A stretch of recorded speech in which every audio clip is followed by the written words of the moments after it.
Hello, नमस्कार. All exam कट्टा या ऑनलाईन प्लॅटफॉर्मवर भविष्यातील सर्व प्राध्यापकांचं सहर्ष स्वागत. मित्रांनो, आज आपण या व्हिडिओमध्ये एमपीएससी अधिव्याख्याता, सहाय्यक प्राध्यापक, सेटनेट एक्झाम पेपर क्रमांक 2 मराठी या संदर्भात सविस्तर माहिती घेणार आहोत. त्यासाठीचा साहित्य प्रकारांचा तात्विक आणि ऐतिहासिक विकास हा जो मुद्दा आहे तो आपण सविस्तर पद्धतीनं आजच्या या व्हिडिओमध्ये पाहणार आहोत. आपण जर या चॅनलला नवीन असाल तर निश्चितच व्हिडिओ आवडल्यानंतर व्हिडिओला लाईक आणि आपल्या मित्रमैत्रिणींना शेअर करायला विसरू नका. बघा, साहित्य प्रकारांचा तात्विक आणि ऐतिहासिक विकास. साहित्याचं वर्गीकरण करणं आपल्या सर्वांना माहिती. सेटनेट परीक्षा असतील किंवा साहित्य या उपमुद्द्यावर आपल्याला निश्चितच 4 ते 5 प्रश्न विचारले जातात. तर साहित्य प्रकारांचा तात्विक आणि ऐतिहासिक विकास जर आपण पाहिला तर साहित्याचे वर्गीकरण ही केवळ सोय नसून तो एक वर्गीकरणाचा सिद्धांत आहे, ज्यामध्ये ऑरिस्टॉटलनं अनुकरण तत्व स्वीकारलेलं आहे. ऑरिस्टॉटल हा एक पाश्चात्य साहित्य अभ्यासक होता. तर त्यांनी ऑरिस्टॉटलने मानले की सर्व कला अनुकरणातून जन्माला येतात. यावर प्रश्नही विचारला होता. त्याने अनुकरणाचं माध्यम, लक्ष आणि पद्धती या साहित्याच्या गटावर महत्त्व दिलेलं आहे किंवा भर दिलेला आहे.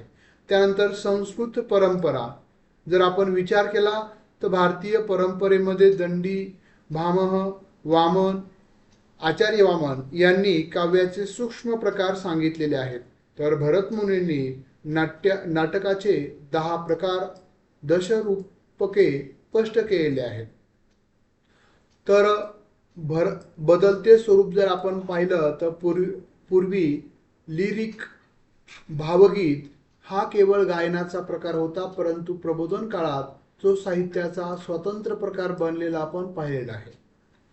त्यानंतरनं साहित्य आकलनाचे 4 मुख्य करार आहेत. बघा, साहित्य कशा पद्धतीने निर्माण झालं, साहित्यासंदर्भातील वेगवेगळ्या अभ्यासकांच्या सिद्धांतांच्या कोणकोणत्या अभिप्राय किंवा मतांतरे आहेत ते आपण समजून घेत आहोत.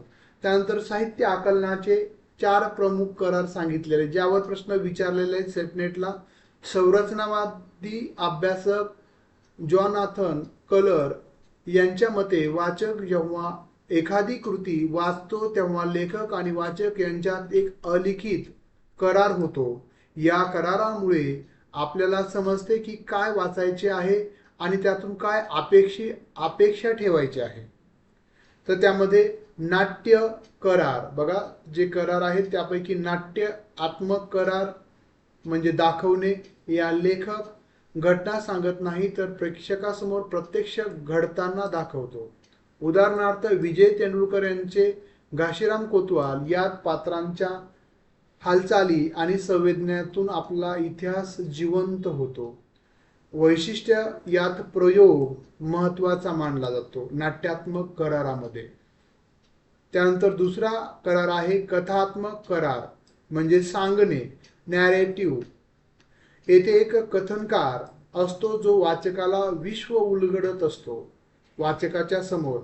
उदाहरणार्थ व्यंकटेश माडगूळकरांच्या कथा, ज्यामध्ये लेखक विशिष्ट वातावरण जसं की नंदनवन उभा करत असतो. आपल्या मनपटलावर, वाचकाच्या मनपटलावर कथाकार किंवा लेखक एक वेगळी समाजकृती निर्माण करत असतो. शब्दाच्या माध्यमातून शब्दचित्र निर्माण करत असतो, ज्यामध्ये आपण बनगरवाडी, त्यानंतर आदांतर ह्या वेगवेगळ्या साहित्यकृतीच्या माध्यमातून आपल्या मनपटलावर एक शब्दचित्र निर्माण होतं. आधुनिक प्रयोग जसं की जेम्स जॉईन, त्यानंतर बासी मेंढेकरांची रात्रीचा दिवस ही कादंबरी, जेथे पारंपरिक कथा सांगण्याऐवजी पात्रांच्या मनातील विचारांचा प्रवाह, संज्ञा प्रवाह त्या ठिकाणी मांडलेला आपण वाचताना आपल्या निदर्शनास येतो. त्यानंतर 4था करार सांगितलेला आहे भावात्मक करार, भावविने. यात कथानकापेक्षा व्यक्तीच्या अंतर्गत भाव अवस्थेला जास्त महत्त्व दिलं जातं. जसं मेंढेकर, शिपी रेंगे किंवा इंदिरा संत यांच्या कविता. यात अनुभूतीचा पीळ आणि अर्थघनता शोधली जाते. जसं आपण जर पाहिलं तर संत इंद्रा यांची जी कविता आहे, ज्यामध्ये संत इंद्रा काय सांगतात, तर इंद्रा संत सांगतात की रंग रंगुल्या सान सानुल्या गवत फुला रे गवत फुला, असा कसा रे मला लागला सांग तुझा रे तुझा लळा, मित्रा संगे माळावरती पतंग उडीत फिरताना, तुला पाहिले झाडावरती गवतावरती झुलता झुलता हसताना. बघा, या कवितेमधील आपण नकळत आपल्या भावनामध्ये म्हणजे भावनात्मक दृष्टिकोनातून त्या गवत फुलाचं वर्णन इंदिरा संतांनी कशा पद्धतीनं केलंय त्याकडे आपण आकर्षित होत असतो. त्यानंतर चौथा करार सांगितलेला आहे, जे 4 करार आहेत साहित्य अभ्यासकामध्ये. विषयात्मक करार, म्हणण्याचा करार, यात ललित अनुभव नसून वैचारिक मांडणी, मुद्दे आणि युक्तिवाद महत्वाचा असतो विषयात्मक करारामध्ये. जसं आपण वैचारिक निबंध असतील, अनंत काणेकरांचे लघुनिबंध असतील, यात लेखकांचे बौद्धिक चापल्य आणि भाषेची ऐट महत्वाची मानली जाते. वैचारिक प्रगल्भता देखील महत्वाची मानली जाते. अशा पद्धतीने 4 करार सांगितलेले आहेत साहित्य अभ्यासामध्ये. त्यानंतर साहित्याकडे पाहण्याचे आधुनिक दृष्टिकोन. पहिला दृष्टिकोन आहे रूपवादी आणि संरचनावादी भूमिका. बघा, साहित्यिक कृती ही एक स्वायत्त व्यवस्था आहे, म्हणजे स्वतंत्र व्यवस्था आहे. रशियन रूपवाद्यांनी अपरिचितीकरण ही संकल्पना मांडली. अपरिचितीकरण म्हणजे ओळखण्याच्या गोष्टी लेखक इतक्या वेगळ्या पद्धतीने मांडतो की त्यात आपल्याला नवीन वाटतात, म्हणजे आपल्या ओळखीच्याच असतात. जसं सामाजिक जीवन असेल, त्या साहित्यकृतीमध्ये आपल्याला ते अनुभूती घेता येते. जसं की बासे मेंढेकर आणि विजय तेंडुलकर यांनी जुने संकेत मोडून काढलेले आहेत रूपवादी भूमिका मांडत असताना. त्यानंतर मिखाईल बाख्तींची बहुमुखी कादंबरी. बघा, बाख्तींच्या मते कादंबरी हा असा प्रकार आहे जो इतर सर्व प्रकारांना स्वतः सामावून घेऊ शकतो. त्यांनी डॉस्कोव्हीच्या साहित्याचा अभ्यास करून बहुआवाजी साहित्याची संकल्पना मांडली. याच्यावर सेटला प्रश्नही विचारलेला आहे, बहुआवाजी संकल्पना कुणी मांडली म्हणून, जिथे प्रत्येक पात्रांचा आवाज लेखका इतकाच महत्वाचा मानला जातो. त्यानंतर तिसरा आहे तो स्त्रीवादी आणि उत्तर वसाहतवादी दृष्टिकोन. हे आधुनिक दृष्टिकोन आपण अभ्यासत आहोत. बघा, स्त्रीवादी दृष्टिकोनावर देखील प्रश्न विचारलेले आहे. स्त्रियांनी पुरुष केंद्री वास्तवतावादाला नाकारून स्वतःच स्त्री केंद्री वास्तव मांडण्यासाठी संज्ञाप्रवाही तंत्राचा वापर केला आहे, असं मत उदाहरणार्थ व्हर्जिनिया वुल्फ यांच्या स्त्रीवादी कादंबऱ्या. उत्तर वसाहतवाद एडवर्ड सैद यांच्या मते वास्तवतावादी कादंबरीचा वापर युरोपियन देशांनी आपली सत्ता आणि पौरात्यभाव पसरवण्यासाठी केलेला आपल्याला पाहायला मिळतो. हे झाले आधुनिक दृष्टिकोन साहित्य निर्मितीचे. त्यानंतर आहे साहित्य ज्ञानक्षमता. साहित्यिक ज्ञानक्षमता. बघा, शेवटी विद्यार्थ्यांसाठी ही संकल्पना महत्वाची आहे. वाचन करणे केवळ अक्षर वाचणं नव्हे, तर त्या साहित्यातील संकेतांचे कोड ज्ञान असणं होय. साहित्य कृतीचे मूल्यमापन करताना ती कोणत्या प्रकारात मोडते, स्त्रीवादी, रूपवादी, बरोबर आहे, आधुनिक, हे ओळखून त्यामध्ये निकष लावणे म्हणजे साहित्यिक ज्ञानक्षमता होय. यावर देखील आपल्याला आकलनावर प्रश्न विचारले जाऊ शकतात. त्यानंतर त्याच मुद्द्यावर, ज्या आपण मुद्द्यावर आता चर्चा केलेली आहे त्यावरच आधारित महत्वाचे प्रश्न जे यापूर्वी देखील सेटलेटला विचारलेले आहेत आणि भविष्यातही विचारले जाऊ शकतात ते आपण बघूयात. बघा, अरिस्टॉटलनं पोएटिक्स मध्ये कलांचे प्रकार व उपप्रकार निश्चित करण्यासाठी कोणते 3 निकष सांगितलेले आहेत. शब्द, अर्थ आणि ध्वनी, माध्यम, लक्ष आणि पद्धती, रीती, वक्रोक्ती आणि औचित्य, नायक, नायिका आणि रस. योग्य उत्तर काय आहे? योग्य उत्तर काय बरोबर आहे? तर योग्य उत्तर आहे बी पर्याय. माध्यम, लक्ष आणि पद्धती म्हणजे मीन्स, ऑब्जेक्ट आणि मॅनर. अरिस्टॉटलच्या मते सर्व कला अनुकरणाचे प्रकार आहेत. अनुकरणाने साधन म्हणजे माध्यम, त्यांचे अनुकरण करायचे ते लक्ष्य आणि ज्या प्रकारे ते सादर केले जाते ती पद्धत, या 3 निकषाच्या आधारे त्याने कला प्रकारांचे सैद्धांतिक चौकट उभारलेले आहे. त्यानंतर दुसरा प्रश्न आहे, सौंदर्याचा अनुभव हा संकल्पनाविरहित असतो, त्यामुळे सुंदर वस्तूंचे वर्गीकरण होऊ शकत नाही, ही नाममात्रवादी भूमिका कोणी मांडलेली आहे? मिखाईल बाक्स्तीन, बेनिदित्तो कोंचे, इमॅन्युएल कांट आणि नॉर्थप फ्राय. योग्य उत्तर काय आहे? पाश्चात्य साहित्य अभ्यासकावर हा प्रश्न विचारलेला आहे आणि याआधी देखील सेटनेटला वेगवेगळ्या दृष्टिकोनातून प्रश्न विचारलेला आहे. तर योग्य उत्तर आहे इमॅन्युएल कांट. बघा, यांनी 18व्या शतकातील इमॅन्युएल कांटने स्वायत्तवादाचा सिद्धांत मांडला. त्यांच्या मते सौंदर्याचा अनुभव संकल्पनावर आधारित नसून आनंदाच्या भावनेवर आधारित असतो, जो व्यक्तिगत अनन्य असतो. त्यामुळेच त्याने सौंदर्याच्या क्षेत्रात वर्गीकरणाला केवळ नाममात्र स्थान दिलेला आपल्याला पाहायला मिळतो. आपण मराठीमध्ये जर आपण विचार केला तर वसंत बापट आपण थोर साहित्यिक आहेत. त्यांची जी कविता आहे बघा, सौंदर्य कसं आपलं पाहणाऱ्याची दृष्टी आपल्याकडे असली पाहिजे. जसं की वसंत बापट यांची बाबुल झाड एक कविता आहे, त्यामध्ये त्यांनी बाबळीचं झाड, जे काटेरी झाड वनस्पती आहे, त्याचं वर्णन त्यांनी किती सौंदर्यात्मक दृष्टिकोनातून मांडलेलं आहे. अस्सल लाकूड भक्कम गाठ, ताटरकणा तणक पाट, वारा खात गारा खात बाबुल झाड उभे आहे, जगते आहे जगले आहे काकुतीने बघते आहे. बघा, म्हणजे बाबुल झाड, ताटरकणा तणक पाट, वारा खात गारा खात म्हणजे संघर्ष, बाबळीच्या झाडाचा संघर्ष सौंदर्यात्मक दृष्टिकोनातून वसंत बापटांनी मांडलेला आहे.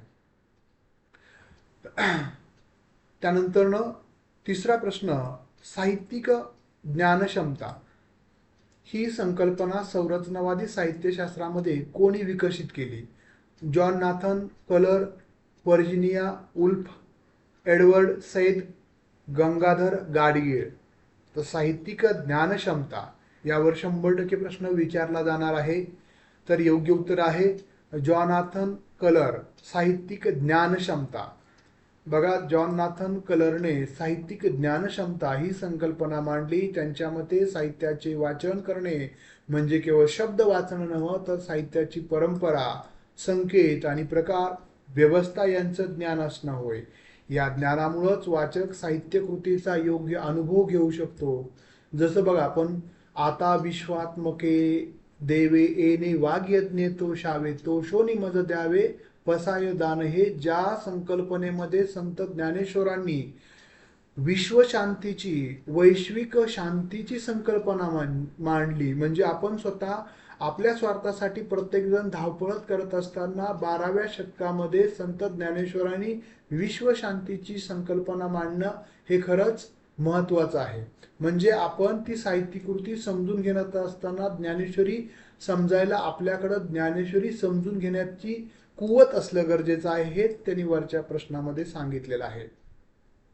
तर चौथा प्रश्न आहे, द डायलॉजिक इमॅजिनेशन हा ग्रंथ कादंबरी या साहित्य प्रकाराची सविस्तर चर्चा कोणी केली? या ग्रंथामध्ये I A Richard, Mikhail Bakhtin, T S. Eliot, Bertolt Brecht. योग्य उत्तर काय आहे चौथ्या प्रश्नाचं? योग्य उत्तर आहे मिखाईल बाख्तीन. रशियन सिद्धांतकार मिखाईल बाख्तीन यांनी द डायलॉजिक इमॅजिनेशन मध्ये कादंबरी या प्रकाराचे विस्तृत चर्चा केली आहे. त्यांनी कादंबरीतील बहुमुखी आणि द्वैतात्मक प्रवृत्तीचं विश्लेषण केले असून कादंबरी स्वतःच्या स्थिर रूपाचं विडंबन कशी करू शकते हे त्यामध्ये त्यांनी दाखवून देण्याचा प्रयत्न केलेला आहे. त्यानंतर पाचवा प्रश्न आहे, खालीलपैकी कोणता करार हा घटना किंवा पात्रे अप्रत्यक्ष दाखवण्याऐवजी कथनकाच्या आवाजातून विश्व उलगडण्यावर भर देतो? जे 4 करार सांगितलेले आहेत.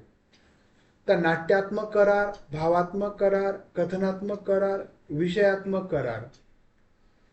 बघा, घटना किंवा पात्र प्रत्यक्ष दाखवण्याऐवजी कथानकाच्या आवाजातून विश्व उलगण्याचा प्रयत्न त्यामध्ये केलेला आहे. तर योग्य उत्तर काय आहे? कथनात्मक करार.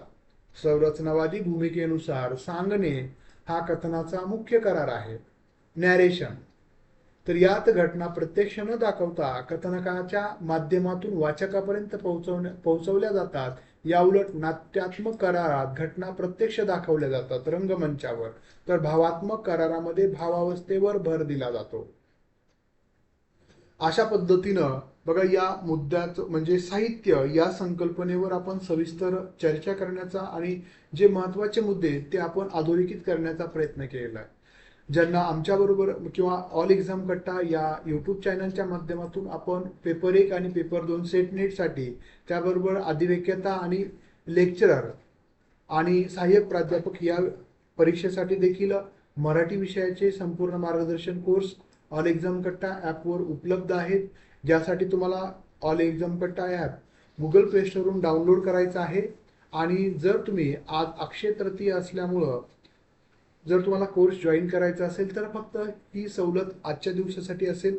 14% सूट असणार आहे. जर तुम्ही आज कोणताही कोर्स तुम्ही या ॲपवरून परचेस करू इच्छित असाल तर तुम्हाला आजच ऑल एक्झाम कट्टा ॲप डाउनलोड करायचा आहे आणि 96890477 38 या क्रमांकाला तुम्हाला मेसेज करायचा आहे.